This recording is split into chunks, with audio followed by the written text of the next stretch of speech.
বরাকের ৯টি কেন্দ্রে কংগ্রেস প্রার্থী প্রায় চূড়ান্ত। উত্তর করিমগঞ্জ হাইলাকান্দিতে হিন্দু বাঙালি প্রার্থী।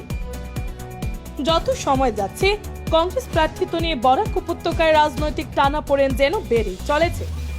বরাক উপত্যকা থেকে দিশপুরে যে প্রার্থী প্যানেল পাঠানো হয়েছে তা কাটছাঁট করে ইতিমধ্যে দিল্লি পাঠানো হয়ে গেছে।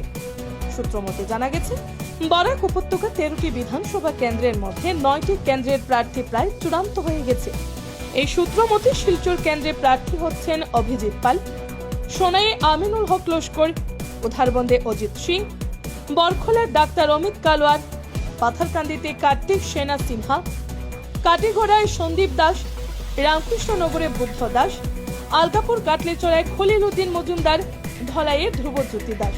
এদিকে উত্তর করিমগঞ্জের দক্ষিণ করিমগঞ্জ, হাইলাকান্দি, লক্ষ্মীপুর। জানা গেছে উত্তর করিমগঞ্জ থেকে শেষ পর্যন্ত হিন্দু বাঙালি কাউকে প্রার্থী করা হবে। এই তালিকায় রয়েছেন বিশ্বজিৎ ঘোষ, সুব্রত দেব, জাকারিয়া আহমেদ পান্না, অসিত নাগ ও শাহিল আহমেদ।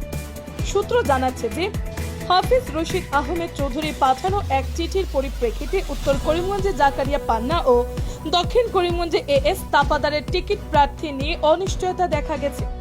উত্তর করিমগঞ্জে বিশ্বজিৎ বাদ পলি সুব্রত দেবের ভাগ্য খুলতে পারে। দক্ষিণ করিমগঞ্জে আমিনুর রশিদ কিংবা রফিক আহমেদ চৌধুরীকে প্রার্থী করা হতে পারে। হাইলাকান্দি কেন্দ্রে রাহুল রায়ের নাম নিয়ে চর্চা চলছে, যদিও রাহুল প্রার্থিত্বের জন্য আবেদন পর্যন্ত করেননি। রাহুল না হলে নৈরিতা জয় শুক্লাকে এই কেন্দ্রে প্রার্থী করা হতে পারে বলে সূত্রটি জানিয়েছে। Bureau report, Nababarta today.